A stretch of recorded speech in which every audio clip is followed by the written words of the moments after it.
What's up, No Load Time? Joel here, jumping in here and doing a Super Mario Brothers movie review. We will do a full Super Mario discussion on No Load Time, the full podcast episode that will be coming out this coming week, most likely on Thursday night. So make sure to subscribe to the YouTube channel, notifications on so you can get notified when we go live, or at least when that video is going to drop. But this is just my initial reactions, and I can tell you right now, I am extremely biased because I think this movie was just absolutely perfect. I mean, it was nearly perfect to me because there's really not much I could think about going, man, this was terrible and this would have made it better. I mean, there are things that right off the bat I could say, that would have improved, I think, my experience of it. But I mean, it doesn't mean that my experience was really any less than a good time because I really, really enjoyed it. I'm going to go into spoilers, so if you have not seen the Super Mario Brothers movie and you're looking forward to seeing the movie, you should stay away from spoilers because not a long movie. It's a 90-minute movie, guys. So whether you're going to watch it at home or you're going to watch it in the movie theaters, stay away from spoilers and have fun when you see it. But if you have seen the movie, stick with me and let's talk about it more. But yeah, like I was just saying, it's a short movie, it's a swift movie, it's a Mario movie. This movie, there's a lot of movies that take a long time to do a lot of stuff, and I understand that some movies need better build-ups for a better climactic ending where this everything comes together and it's just this huge ensemble and whatever. But that's not really what this movie is. It has a lot of heart. It's straight to the point, and it doesn't waste time. It just gives you a fun time throughout. It's not the kind of movie I'm sitting there going, okay, this scene could have been cut out and that scene could have been cut out. It hits off on a lot of the markers narratively, in my opinion, which is surprising to me that I saw so many reviews on Rotten Tomatoes from the critics, not the audience reviews, but critic reviews that were saying that this movie was a sleep fest or snooze fest. Maybe this movie is just not for them. Maybe it doesn't tick certain boxes that I disagree with, but that's just, I digress. That could be another whole conversation. But when you watch the movie, right, and you understand that the movie it's an origin story, but they're treating it like you've already known the IP, and if you don't, you'll learn it as it goes along. And I think that's the right way to do it. Most people worldwide have heard of Mario and the Mario University's characters right from Nintendo, and many people have played these games. And funny fact, Obed had run a fact check on this before, but technically, Mario is a more profitable character than even Mickey Mouse. Okay, and this is just based on some interesting data that is not even fully put together because there are some limits just based upon the game sales. We're not even talking about merchandise and other things. And Nintendo's really big on protecting their IP, and I respect that. So yeah, I mean, this character, no surprise, is extremely recognizable, extremely beloved, and they had to be very careful coming into this movie. And when you start looking at the actors that are portraying these characters, it is different than having the original voice actors. I would have liked to have seen the original voice actors still, but the people that they got to do it did a really fine job. I mean, this could have been really embarrassing, really bad. And there are certain things that, let's just be real. Like if you play the games, you're used to hearing things enunciated a certain way, done a certain way. And instead of, like, for example, Chris Pratt trying to be Charles, he's doing his own interpretation. And like, if you're going to come in and you're going to play the character, it's not far off from what we know Mario to sound like, but he did his own version of it. And I can totally, totally respect that because I'd rather him not do an impersonation of another person doing an impersonation of a character. Like, let him do his own version, which again was not that far off. I think he understood the assignment. But yeah, like when you talk about things that could have maybe made it even more improved, yeah, my humble opinion, I think you could have easily had the same original voice actors in this movie would be fine. I don't think it needed to have necessarily these celebrities doing it, but they didn't do a bad job. As long as they were cashing checks, I think they actually did bring it. I mean, especially like Toad, right? Like Toad is great, and Toad has been a side character in the games that you don't really hear him. He usually just yow, doing his. That's my bad impersonation, guys. You can laugh at that. I know, play that all around. But he's doing these little screams and whatever. But he actually speaks in this role, so you need to get someone who brings a certain personality. And I think he can, did a fine job. And Toad's hilarious and a good time. As for references now throughout the movie is, it's not like you have to go, oh, let's look for the references. The whole movie is a reference in its own way. Like it's from the straight off the bat. I can't just point out one scene, one moment, because they just consistently have it loaded in with every single bit of space that they can.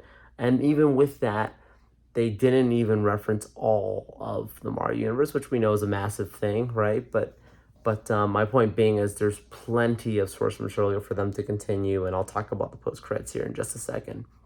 But when you watch it, I mean, just from example, like right off in the beginning, you get the sequence where they're running through Brooklyn trying to get to the first plumbing job, right? Which I love the commercial, by the way, the Mario Brothers commercial, which was released before and you can watch it on YouTube.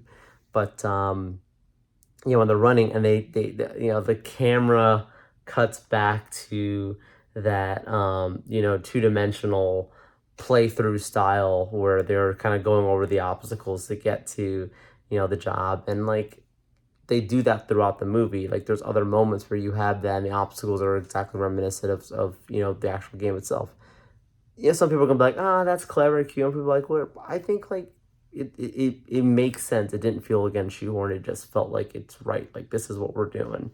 And I love that so much.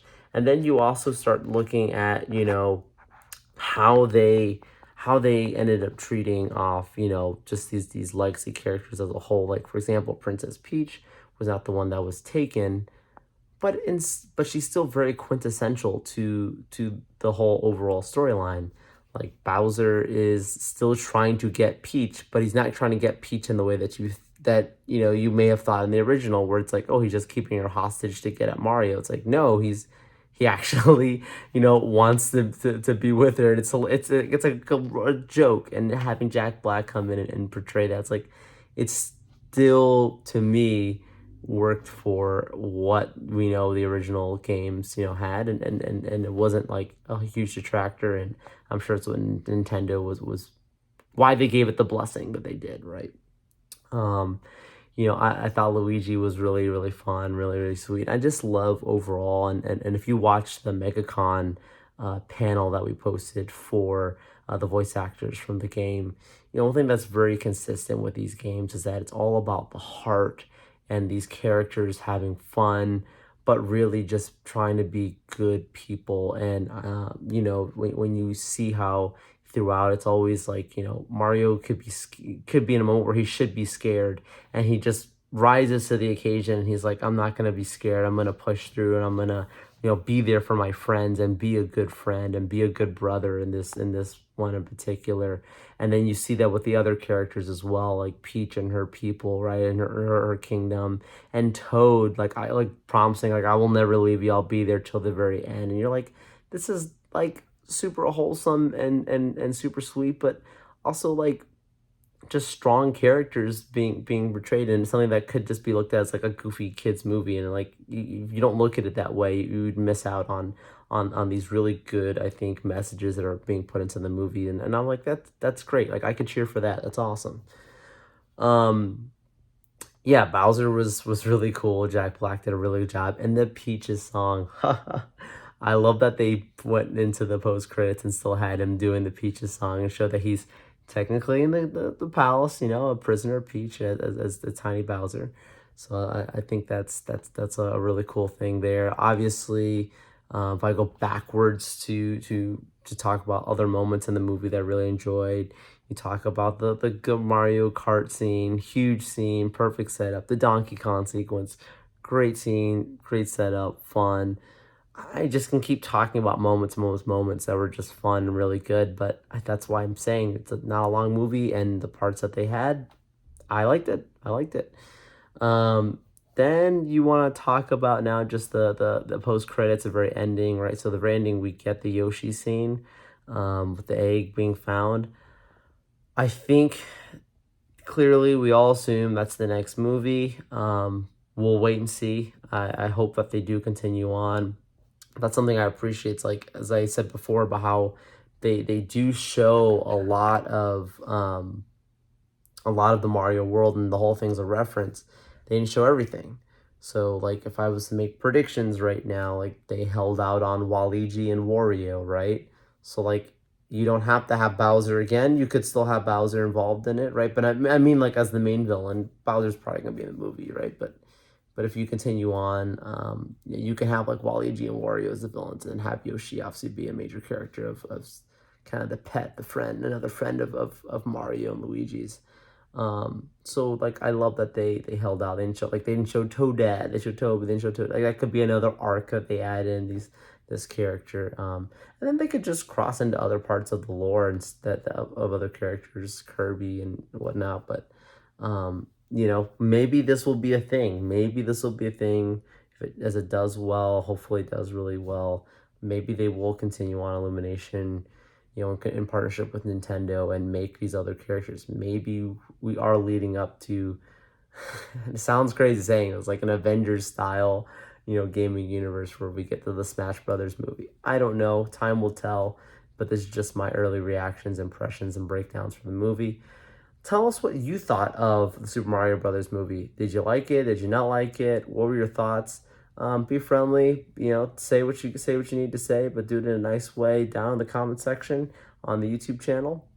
Go ahead and you can just write a nice comment there, and tell us what you thought. If you didn't like it, if you did like it, we're totally open here and all that. And like I said, on upcoming episode, Obed and I, we're going to be talking fully break down, both of us, our thoughts on the film, because Obed did see the movie as well, and I'm sure he's got a lot of great insights and stuff to share with us there. So make sure you stay subscribed, stay tuned, hit that notification bell, and we'll see you on the next episode.